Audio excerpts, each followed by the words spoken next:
लखनऊ के जो मकामी इश्यूज हैं वो क्या हैं, वो भी बहुत ज्यादा, उस पर भी बात करना बहुत जरूरी हो जाता है। उसको भी जरा समझने की कोशिश करते हैं कि जो अदब का शहर लखनऊ है, नवाबों का शहर लखनऊ है, वो इस वक्त क्या सोच रहा है और उसके यहां पर जमीनी मसाइल क्या हैं। और हमारे साथ स्टेज पे इस वक्त हमारे साथ खास जो मेहमानात हैं वो मौजूद हैं, और इस वक्त आवाम के बीच हमारे साथ मौजूद है मेरे साथी शुएब रजा। शुएब, लोगों के पास जाएंगे, उनके सवाल पूछेंगे, लेकिन हमारे साथ कुछ नए खास मेहमान भी और जो पुराने मेहमान भी है, एक बार फिर से उनका तारुफ जल्दी से करा देता हूं। हमारे साथ बीजेपी के तर्जुमान नवीन श्रीवास्तव जी मौजूद हैं, तो वहीं हमारे साथ जनाब यासूब अब्बास साहब हैं। इसके अलावा समाजवादी पार्टी के तर्जुमान डॉक्टर अजीज खान साहब हैं, तो वहीं हमारे साथ हिंदू धर्मगुरु स्वामी सारंग साहब हैं, और हमारे साथ इस वक्त डाइस पर मौजूद है मौलाना सूफियान निजामी साहब भी। निजामी साहब, आपका भी बहुत इस्तकबाल है। जरा यहां पर हम देख रहे हैं कि जो अकलियती तबका है वो अपने इशूज को लेकर के कई तरह की खदशात से जो है वो मुब्तला है। कई तरह की ऐसे उसके जहन में बातें हैं कि मॉब लिंचिंग क्यों होती है, और एक हाथ में कुरान तो था पहले से, लेकिन एक हाथ में कंप्यूटर अभी तक क्यों नहीं आया। और यहां पर नवीन साहब, आप भी ये बात कह रहे थे, मैं आपके ही पास आऊंगा और उसी से शुरू करूंगा कि आपने कहा कि सबका साथ सबका विकास आप कर रहे हैं, आप घर दे रहे हैं, आप सिलेंडर दे रहे हैं, लेकिन मेरी बात वही है कि आखिर घर और सिलेंडर देकर के ही क्या मुसलमानों के साथ आप उसका विकास करेंगे? क्या सियासी नुमाइंदगी से उसका विकास नहीं होगा? क्या सियासी नुमाइंदगी उसके लिए जरूरी नहीं है?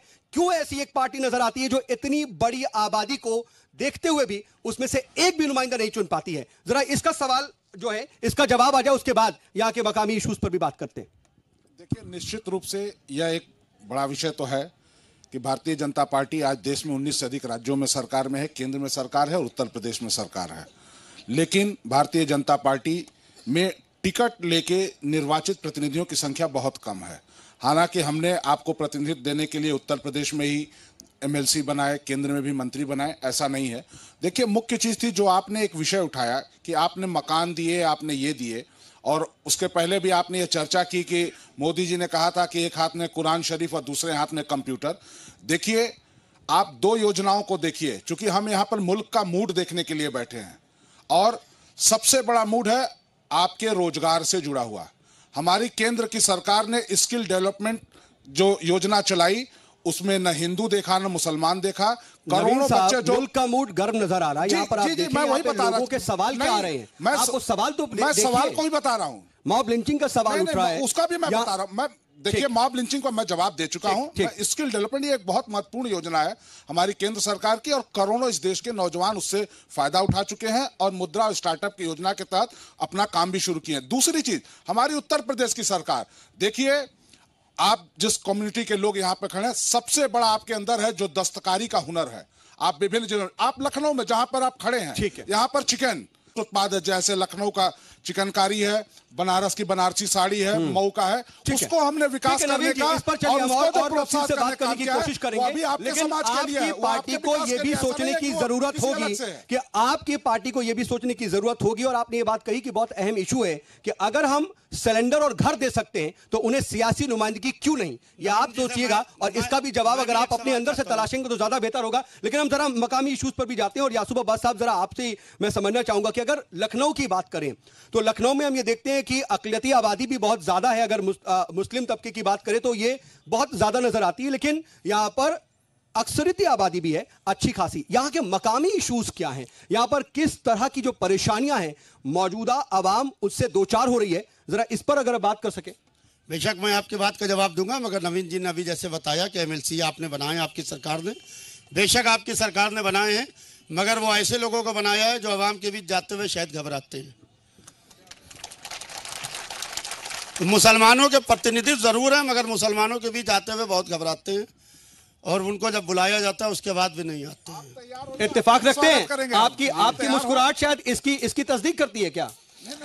मैं तो कह रहा हूं कि मौलाना साहब तैयार हो, हम आपको भी बनाने के लिए तैयार हैं, क्योंकि आप तो बड़े नुमाइंदगी, आपकी नुमाइंदगी में तो कोई शक नहीं, आप जनता के बीच में भी हैं। यासूब साहब, आप तो आवाम के बीच भी जाते हैं। नहीं, देखिए, ऑफर कबूल है क्या? मैं कोई सियासी ओहदा नहीं लेना चाहता हूं, और ना मेरा सियासी जैसा जिम्मेदार व्यक्ति जब सियासी जिम्मेदारी नहीं लेना चाहेगा। नवीन साहब, आपने मुस्कुरा कर बहुत अच्छा जवाब दे दिया, यहाँ के लोगों के तक भी वो बात पहुंच गई, लेकिन यासूब साहब, जो आप अहम इश्यूज पर बात कर रहे थे, देखिए, इस वक्त जो प्रॉब्लम है, क्योंकि जैसे आपने हमारे तहजीब व अदब के शहर लखनऊ की आपने बात की। मैंने अभी एक इंटरव्यू दिया था, मैं अपने भाइयों को बता दूं कि देखिए, न हिंदू मुसलमान से नफरत करता है, न मुसलमान हिंदू से नफरत करता है। लैंग्वेज बैरियर बनी हुई है।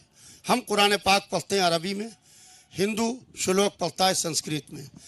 सियासतदान ये कहते हैं वो तुम्हें गाली दे रहे हैं, वो तुम्हें गाली दे रहे हैं, जबकि न कोई हिंदू मुसलमान को गाली दे रहा है, न मुसलमान हिंदू को गाली दे रहा है। बंदा अपने अल्लाह से मुनाजात कर रहा है, बंदा अपने अल्लाह से, अपने रब से कुछ मांग रहा है। जहां तक कि आपने इश्यूज की बात की, इस वक्त जो मेन इश्यूज हैं, आपने जैसे अकलियत की बात की, मुसलमानों की बात की, जो इश्यूज हैं सिर्फ मुसलमानों में नहीं, हिंदू भाइयों में भी वही इश्यूज हैं। बिल्कुल। इस वक्त एजुकेशन मेन मुद्दा है, तालीम का मामला है, इस वक्त सफाई सुथराई का मामला है। आप चल के देखिए मेरे साथ, अपनी जी सलाम की टीम को लेके चलिए मेरे साथ, मैं आपको इसी लखनऊ में दिखाऊंगा। आज से 10 साल पहले जो बच्चे जहां पर बैठे हुए थे, उससे बद से बदतर हालत में हैं आज। ठीक है, आज क्या बात है? ठीक है, आज वो अपने पैरों पर क्यों नहीं उनको ठीक है। यासूफ साहब, अहम बात आप कह रहे हैं, इसको जरा और समझिए। और आपने देखिए एक अहम बात कही है कि सिर्फ मुसलमानों का इशू नहीं है, बल्कि हिंदुओं का भी इशू, और वो भी परेशान है। और स्वामी साहब, आप ये बताइए स्वामी जी कि इस वक्त, मौजूदा वक्त में, अगर यूपी में योगी हुकूमत है, बीजेपी की सरकार है, पौने 2 सालों में क्या वो जो इश्यूज पहले थे, जिस तरह की परेशानियों में लोग मुब्तला थे, क्या वो बदल चुके हैं, खत्म हो चुके हैं, या अभी भी उससे 2-4 हैं लोग? और सिर्फ मुसलमान ही नहीं बल्कि दूसरे तबकात भी। देखिए, बड़ा अच्छा सा शेर है कि जो गाली थी वो बच्चों की जुबान तक पहुंची, और आपके शहर में तालीम कहां तक पहुंची। तो हम एक तालीम याफ्ता शहर के रहने वाले हैं। समस्या अगर हम अपने शहर की डिस्कस करें हैं, और ये आपका मंच राजनीतिक हो गया। मैं राजनीतिक व्यक्ति नहीं हूं। आप मेरे से अगर राजनीतिक प्रश्न पूछेंगे तो अगर मैं उसका जवाब दूंगा, लेकिन मेरी कोशिश, हमारी कोशिश यही है कि मेरी बात राजनीतिक, देखिए राजनीति में मुल्क का मूड क्या, हम दरअसल यही तलाशने की कोशिश कर रहे हैं। तो देखिए, कि ऐसा है, योगी सरकार ने का इस्तेमाल करने के लिए लखनऊ की आवाम जाएगी, तो क्या जहन में लेकर के जाएगी वोट करने के लिए? माननीय मुख्यमंत्री जी ने, योगी सरकार ने जो भी आंकड़े हैं, मैं उसकी हकीकत मुझे नहीं मालूम है, पर आंकड़ों के हिसाब से तो मुसलमानों के लिए इतना पैसा दिया उन्होंने कि मैं बतला नहीं सकता। हज यात्रा पे सुविधाएं दी, बहुत सारी जी, जो मैं अखबारों में पढ़ता हूं, जो मेरे पास मतलब की लिख के आती हैं। ठीक है, अगर इस पर जाएंगे स्वामी जी, तो फिर पहले तो मुसलमानों को हज पर भेजा, वापस बुलाने के बाद बोला कि पैसा कम पड़ गया और पैसा दो। ये भी तो सच्चाई है ना। तो देखिए, वो तो देखिए, मतलब कोई आदमी का कहीं जाके वापस आने का किराया मांग रहा है तो ये उसकी अपनी सोच है। तो ये मैनेजमेंट की कमी है। आप उसकी और इसकी सोच मत कीजिए, ये हुकूमत की जिम्मेदारी थी कि पहले से उसका एस्टिमेट लगाया जाए। ये आप हुक्मरानों से पूछिए। ठीक है, मैं इसीलिए चाह रहा था कि ये आपसे क्या सवाल था, ये नवीन जी से था, लेकिन आपने जिक्र किया, तो ये बात करनी जरूरी थी। अगर शहर की बात करें तो जिस तरीके से धार्मिक स्थल हैं, हिंदुओं के भी हैं, मुसलमानों के भी हैं, सिखों के भी, ईसाइयों के भी हैं, हमें उसके उत्थान के लिए भी कुछ करना चाहिए। ये बगल में मंदिर देखिए, सामने वीरान सा पड़ा हुआ है, इसके लिए सरकार ने क्या किया? मेरा सरकार से प्रश्न है। ये सड़क के किनारे पे जो जगह जगह मंदिर है, उनके उत्थान के लिए क्या किया? और अगर आप अगर मुसलमानों की बात करेंगे तो शायद मुसलमानों के लिए काफी कुछ किया है। एक छोटा सा सवाल मेरा, ठीक है, सियासी नहीं है, लेकिन क्या सिर्फ मंदिरों के उत्थान से ही हिंदुओं का उत्थान होने वाला है? ये भी तो एक बहुत बड़ी बात है। और क्या सिर्फ मंदिरों की बात करके ही यहाँ पर अभी बात हो रही थी कि हिंदुस्तान की तरक्की कितनी हुई, यहाँ पर हिंदुस्तान की बात कौन कर रहा है? स्वामी जी, मुझसे मैं जवाब ले रहा हूं, लेकिन स्वामी जी, मैं यही, देखिए, आप हिंदू धर्मगुरु हैं, आप अपने तबके की बात बेहतर तरीके से रख सकते हैं। मंदिरों का भी उत्थान होना चाहिए, लेकिन क्या तबकों का उत्थान नहीं होना चाहिए? मेरी बात जहां से शुरू हुई थी, मेरी बात शुरू यहां से हुई थी कि अगर हम जाति का कॉलम हटा के अगर उसमें हिंदुस्तानी जिस दिन लिखना शुरू कर देंगे तो हमारे सारे, और यहाँ की आवाम ने आपको ताली बजा करके आपकी बात का समर्थन किया था। उसके बाद ये जो बात चलते चलते ये जो आप बॉम्ब लिंचिंग की बात करते हैं, भीड़ का कोई भी मकामी इश्यूज पर जरा मैं बात करना चाह रहा हूं। नहीं, मैं आप तक की अभी तक की सारी बातों को कंक्लूड करेंगे ना। ठीक है जी। मैं उतनी देर से खामोश हूं, मैं भी तो सुन रहा हूं, तो जो इनपुट आपने मेरे को दिया उसका आउटपुट भी तो लें। चलिए, आप मुकम्मल। आप मॉब लिंचिंग की बात करते हैं, भीड़ का कभी भी ना तो जमीर होता है, ना भीड़ की कोई जात होती है। अग्रीड। आप जलियांवाला बाग कांड से उठा के देख लीजिए, कभी भी किसी भी भीड़ में, चाहे वो मॉब लिंचिंग हुई हो या कोई आंदोलन हो, कभी भी कोई बड़ा नेता नहीं मरा, चाहे वो हिंदुओं का हो या मुसलमानों का हो। ऐसा क्यों?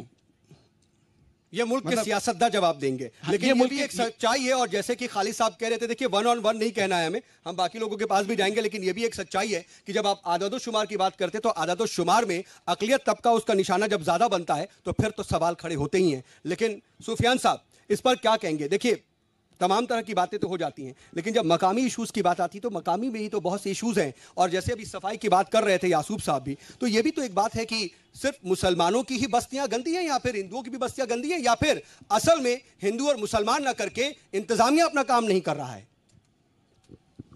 देखिए, सबसे पहले तो मैं ये बात अर्ज कर दूं कि मकामी इश्यूज में जो यासूब साहब ने कहा कि स्वच्छता है, और आपने देखा कि साहब नवीन श्रीवास्तव साहब की पार्टी है जो मेरे ख्याल से झाड़ू तो नहीं लगाते हैं लेकिन उसका प्रचार बहुत अच्छी तरीके से करते हैं।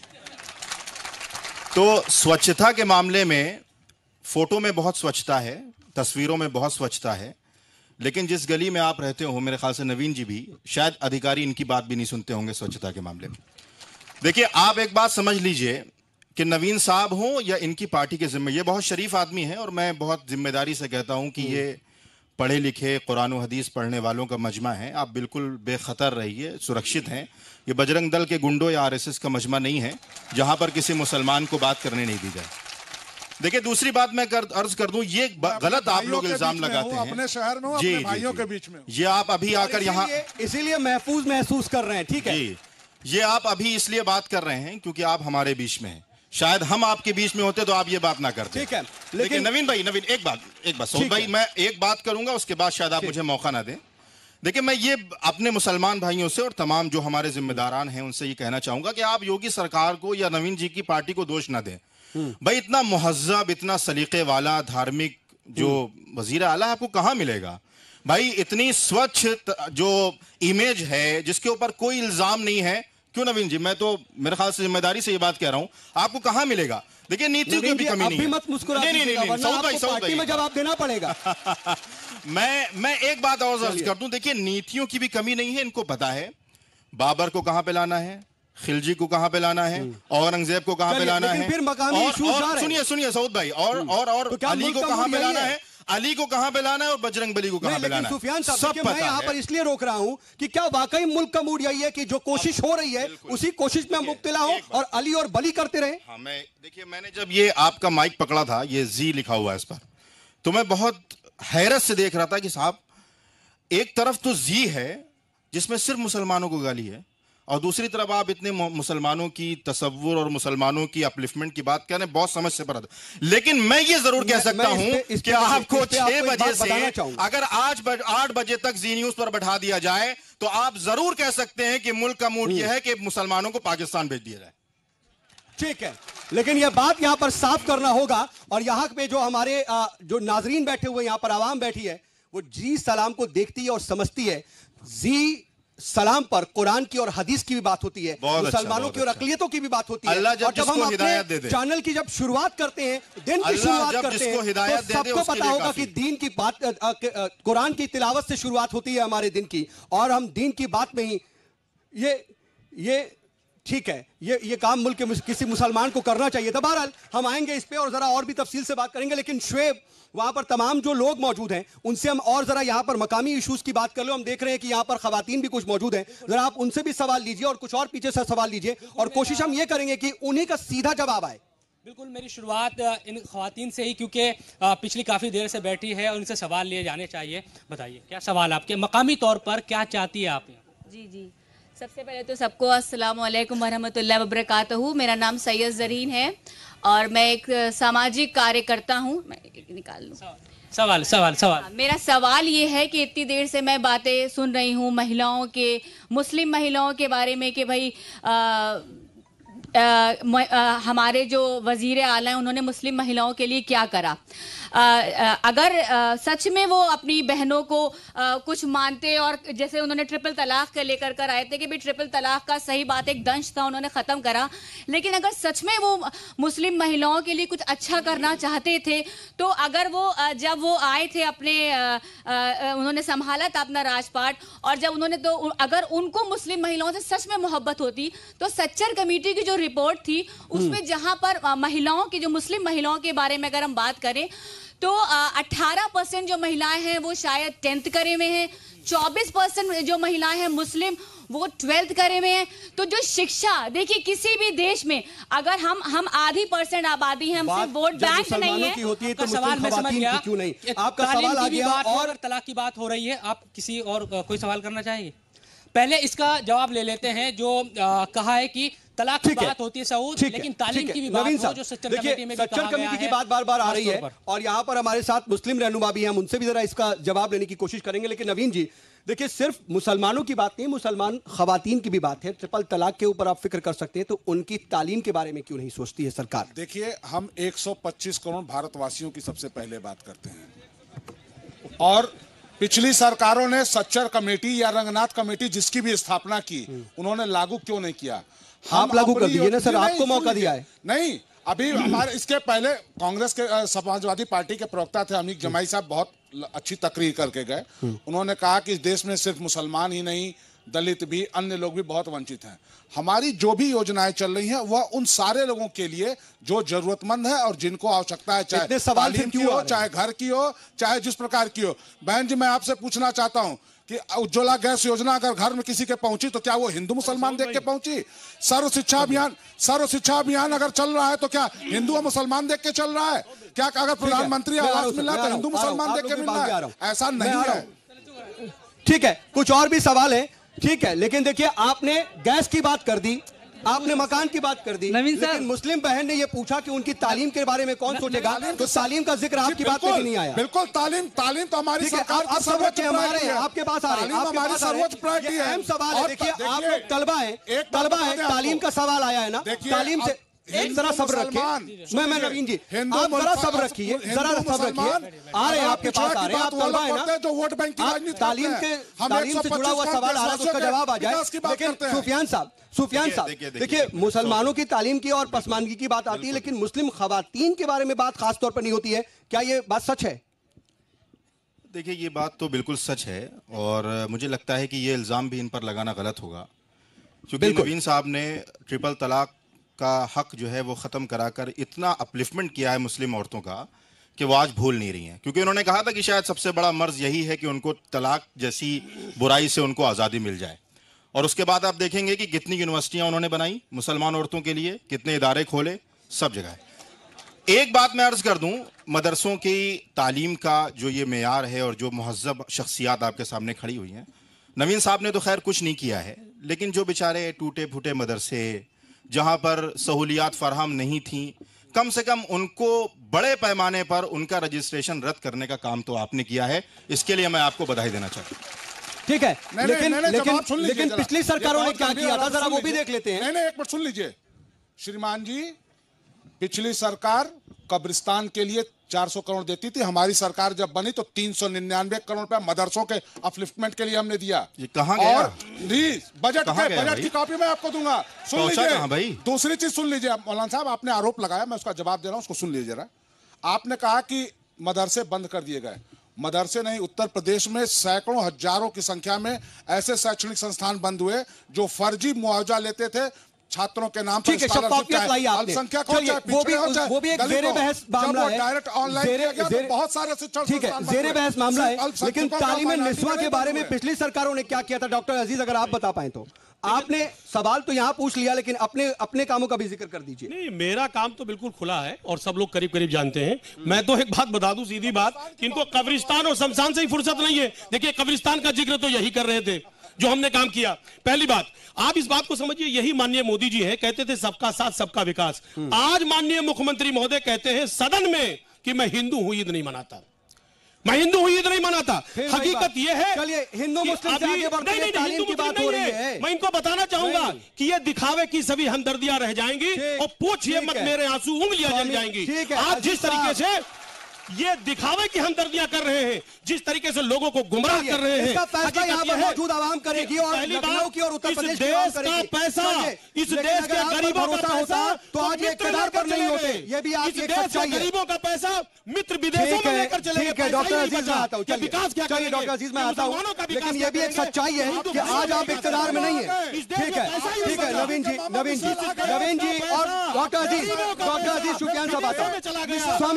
स्वामी जी चले स्वामी जी, स्वामी जी नहीं है, विकास क्या ठीक है, होगा? मैं आ रहा हूं, और ये भी सच्चाई है लेकिन डॉक्टर अजीज कि मैं आ रहा हूं सर, लेकिन ये भी सच्चाई है कि आवाम का फैसला ये है कि आप अब अपोजिशन में बैठे और आवाम ने इनको इक्तदार दिया है, क्योंकि कहीं ना कहीं कभी तो आप में भी रही होगी। सच्चाई ये है सर, इन्होंने झूठे सपने दिखाए, ख्वाब दिखाया, गुमराह किया और गुमराह करके वोट लिया। ठीक है, हकीकत तो फिर नफरत हो जाएगा, इन्होंने नफरत का बाजार गर्म कर दिया और उससे लोग बहक गए और बहक के नौजवानों ने वोट दे दिया।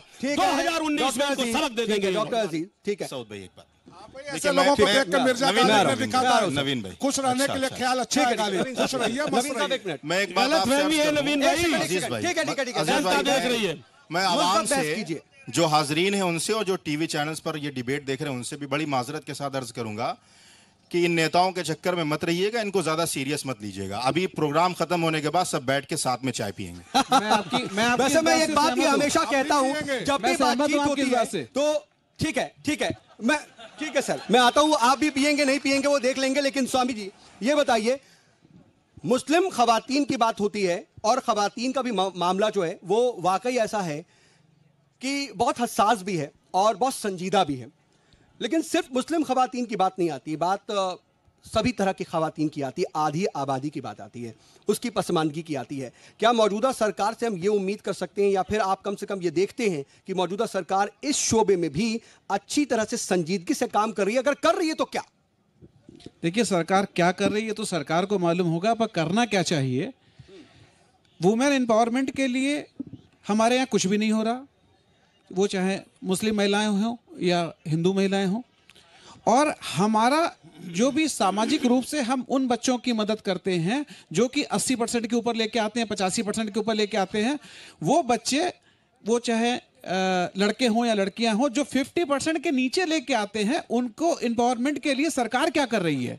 ठीक है, उनके एम्पावरमेंट के लिए सरकार क्या कर रही है, उनको टेक्निकल स्किल हम क्या दे रहे हैं। तो उसके बाद में फिर एक मुद्दा निकल के आता है कि कोई कुछ टेक्निकल टाइप का कुछ सरकार ने चला रखा है। ठीक है, जल्दी से नवीन जी से। हाँ जी, वो टेक्निकल टाइप को सरकार ने कुछ चला रखा है, पर कहाँ मैंने उसकी भी खोज करने की कोशिश की, वो सिर्फ वेबसाइट पे अवेलेबल है। स्कीम्स तो लागू हो जाती है, वो वेबसाइट पे अवेलेबल है, पे जाएं और गूगल करें तो वो मिल जाता है, लेकिन उन स्कीम का फायदा कितना उठा पाते हैं, ये भी एक बड़ी दिक्कत आती है। नवीन जी, क्या दिक्कत आती है? देखिए, स्किल डेवलपमेंट की जो भारत सरकार की योजना है उसके तहत आज के तारीख तक जो कल तक के आंकड़े थे 6 करोड़ से अधिक लोगों को प्रशिक्षित किया गया है।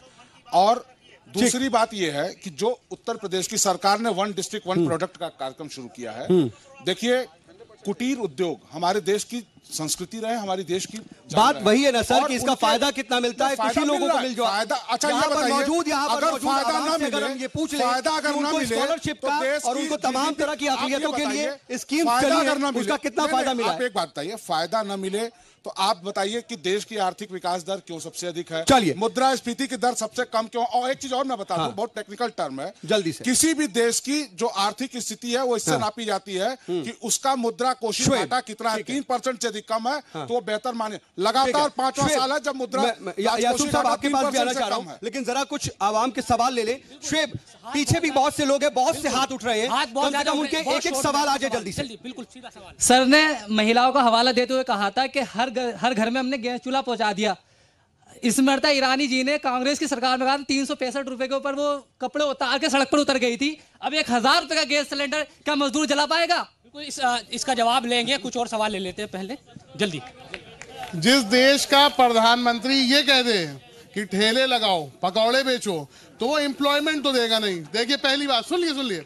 और मेरा ये भी सवाल है, लेकिन लखनऊ की तहजीब को बरकरार रखें। 2 करोड़ युवाओं को हर साल नौकरी देने का वादा हुआ था, तो क्या होगा उसका? देखिए, यहाँ पे धर्म और जाति की बात ना करिए, आप पहले रोजगार दिए, रोजगार देंगे तभी लोग मंदिर मस्जिद। एक महंगाई पर सवाल आया, दूसरा रोजगार पर। देखिए, एक शेर के साथ, सूना जंगल रात अंधेरी, छाई बदली काली है, सोने वालों जागते रहना या चोरों की रखवाली है। ठीक है। उनका सवाल आ जाने दीजिए। अभी महिलाओं की बात हुई। अरे, जब प्रधानमंत्री अपनी बीवी को जो है अधिकार नहीं दे पाए और एक पीएम जो है बिना महिला के, तो जाति तौर पर। ठीक है, कुछ पीछे से भी सवाल आ जाए। देखिए, रोजगार का एक बहुत बड़ा मसला है और वाकई आपकी सरकार ने इसका वादा किया था, लेकिन वो कितना पूरा हुआ? पीछे से भी कुछ सवाल आने चाह रहे हैं, वहां पीछे हाथ उठ रहे हैं, जरा सवाल लीजिए। मेरा सवाल है भारतीय जनता पार्टी से, और सवाल तो इतने हैं आपसे कि ये शो उसी में गुजर जाएगा, पूरा शो उसी में गुजर जाएगा। कहना चाहता हूं सेल गेल और जो सरकारी कंपनियां हैं वहां से आपने हजारों दसियों हजार नौकरियां आपने खत्म कर दी हैं। बेरोजगारी, इनको बेरोजगार करके भीड़ तंत्र तैयार किया जा रहा है। जो बुलंदशहर हुआ है उसी का नतीजा है, दादरी हुआ है उसी का नतीजा है, मोब लिंचिंग इसी का नतीजा है। अगर आप बुलंदशहर इनके राज में हुआ है तो समाजवादी पार्टी भी अछूती नहीं है। दादरी बिसाड़ा भी आप में हुआ था। ये राजनीति करना बंद करिए। जो अवाम के हक की चीजें हैं, रोजगार है, उनकी बात करिए। चाहे तो आप लोग पीते ही हैं यहां से बहस के बाद। चलिए ठीक है, पीछे भी सवाल है, पीछे भी सवाल है। देखिए वो हाथ उठा रहे हैं। जी मैं ये कहना चाहूँगा कि अभी तो जितने लोग हैं सब कह रहे हैं कि भाई ये नहीं वो नहीं। देखिए पॉलिटिक्स है तो ये हिंदू मुस्लिम, क्योंकि इंडिया में लोग रह रहे हैं तो यहाँ पे मिक्स आबादी है तो ये सब चीज़ें होनी है। लेकिन एक डेवलपमेंट जो कहते हैं जिस चीज़ को, जैसे कोई सरकार है उसने कुछ बना दिया, मायावती ने कुछ बना दिया या अखिलेश यादव ने कुछ बनवा दिया, तो उसकी मेंटेनेंस की जिम्मेदारी किसकी है? एक तो हम अपने घर में इंडिया में खुद मेंटेन नहीं करते हैं। सर्विस क्या चीज़ होती है पता नहीं किसी को, गाड़ी के अलावा। ठीक है, ना घर की सर्विस है ना किसी बिल्डिंग की सर्विस है। एज एन आर्किटेक्ट मैं ये कहना चाहता हूँ कि यहाँ पे मेंटेनेंस कुछ भी नहीं हो रहा है, ना ही अंबेडकर पार्क का हो रहा है, ना ही किसी भी अच्छे टूरिस्ट स्पॉट का हो रहा है। जो अंबेडकर पार्क है उसका फुटफॉल लखनऊ में सबसे ज्यादा है, बट वहां पे अभी रात में चले जाइए आप, क्या है वहां पे? कुछ भी नहीं है। वहां पे सोलर पैनल्स आप लगा सकते हो, अगर बिजली बचानी है आपको तो कई सारी चीजें कर सकते हो आप। तो यानी कि बिजली ने क्या तफरके के तहत पिछली सरकारों ने लखनऊ को जो दिया उसके साथ ताज्जुब बढ़ता जा रहा है, उसके साथ तफरका बढ़ता जा रहा है। आप अंबेडकर का पार्क होता हुआ रोशनी नहीं करते हैं, लेकिन अगर अटल चौक होती तो उसको आप बहुत ज्यादा एलोबरेट करते हैं। ऐसा है क्या? आप अगर कल बाबा साहब भीमराव अंबेडकर का 63वां परिनिर्वाण दिवस था, आप देखते वहां पर नहीं, बाबा साहब से आपको दिक्कत नहीं है सर, बाबा साहब से दिक्कत कहां है? मायावती के पार्क से दिक्कत है और अखिलेश के पार्क से दिक्कत है। ऐसा है क्या? ये सवाल ये था। उनके सवाल का जवाब दे रहा हूं। देखिए हमारी सरकार में ऐसा कहीं कुछ नहीं किया। हाँ, यह जरूर है कि कांशी राम जी के नाम पर जो पार्क था उसका नाम समाजवादी पार्टी ने बदल के जनेश्वर मिश्रा पार्क। आपने किसी दलित को सीएम बनाया? यह पूछ लीजिए। आपने किसी दलित को संचालक बनाया? दलित हितैषी बात करते हो, दलित हनुमान की बात करते हो, किसी दलित को इंसान दिया? आपने संचालक बनाया? भी दलित को सीएम बनाया? सिर्फ दलितों के साथ है? डॉक्टर यादव, मुलायम सिंह ने या मायावती ने नवीन जी, उत्तर प्रदेश की जनता की कमाई का पैसा था, उसका प्रॉपर संरक्षण, उसका काम हम कर रहे हैं। ये सवाल है, और देखिए असल में कई सरकारों के आपस के कोऑर्डिनेशन का सवाल है ये कि क्या वाकई जो नई सरकारें आती हैं पुरानी सरकारों के किए हुए कामों को वो मिट्टी में मिलाना चाहती है? इसके लिए ऐसा कुछ होता है क्या, और क्या लखनऊ में ये दिख रहा है? देखिए मेरे ख्याल से 2 बजे से आपकी डिबेट चल रही है, अभी तक के कोई नतीजा नहीं निकल के आया है और बहस अपने इख्तिताम पर आ चुकी है। और अभी आप हम लोग का शुक्रिया करके खुदा हाफिज कर दीजिएगा यहाँ से। मसला ये है कि चाहे पिछली सरकारें हो चाहे मौजूदा, तो क्या आपको लगता है कि जो यहाँ पर मौजूद आवाम ने सवाल पूछे सर, तो क्या वो बेमानी थे? क्या उसका कोई मतलब नहीं है? क्या इसकी आवाज दिल्ली तक नहीं पहुंचेगी? हमने तो इन्हें प्लेटफॉर्म दिया और आज वो बेखौफ होकर के बेडर होकर के यहाँ पर अपनी बात उठा सकते हैं। आवाम ने हर सवाल बामानी पूछा है। अकलियती तबका यहाँ पर मौजूद है, हर सवाल बामानी पूछा है सर। तो मैं ये नहीं कहता कि आवाम ने कोई सवाल बामानी नहीं पूछा है, मगर यहाँ के ऊपर जो हुकूमत के जिम्मेदारान है, चाहे वो इस वक्त मौजूदा हुकूमत हो चाहे अपोजिशन में जो हुकूमतें हो, मुसलमानों के जो सवालात किए हैं इसके जवाबात की क्या ये गारंटी लेंगे? आप पूछिए, आप पूछिए। ठीक है सर, गारंटी अगर यहां पर लेने वाला कोई सियासतदान मौजूद हो जाए ना तो शायद इस मुल्क की तकदीर और तस्वीर दोनों बदल जाएगी। लेकिन बात तो यही है कि वादे किए जाते हैं लेकिन उसकी गारंटी कोई नहीं देता। बहरहाल यहां हम इख्तिताम की जानिब बढ़ रहे हैं और यहां पर स्वामी जी कुछ फाइनल कमेंट करना चाह रहे हैं और मैं स्वामी जी के बार उनकी नाराजगी भी रही कि उनके पास कम हम आ पाए। स्वामी जी मैं मानता हूं इस बात को, लेकिन आप अपनी बात रखिए।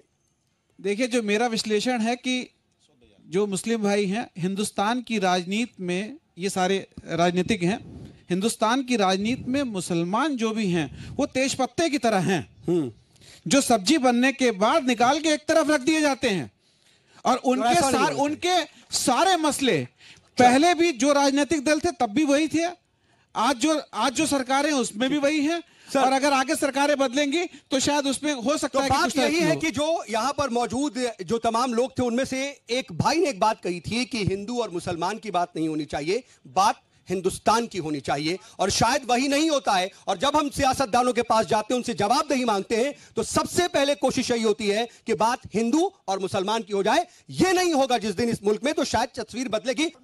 इसी के साथ शहीद पथ के बगल में, इसी के साथ आज के हमारे इस खास प्रोग्राम में बस इतना ही। और आप सबसे पहले तो मैं मौजूद यहां पर जो आवाम है उसका शुक्रिया अदा करना चाहूंगा कि यहां पर आप लोग आए और आपने अपनी शराकतदारी की और बहुत अहम इश्यूज पर बात की। यह बात कहना गलत है कि इसमें कोई नतीजा नहीं निकला, क्योंकि अगर मुल्क की अकलियत आबादी के सवाल, उनके दिल के अंदर जो सवाल आते हैं, वो अगर सवाल पूरी दुनिया के सामने और मुल्क की हुकूमत के सामने जाते हैं, तो कम से कम वो सोचने पर मजबूर होंगे। और हमारी कोशिश यही थी, और जी सलाम उम्मीद करता है कि वो अपनी इस कोशिश में कामयाब हुआ होगा। आप सभी लोग हमारे साथ जुड़े, इसके लिए आपका बहुत बहुत शुक्रिया। आज का मूड में, मुल्क का मूड में, आज के प्रोग्राम में बस इतना ही।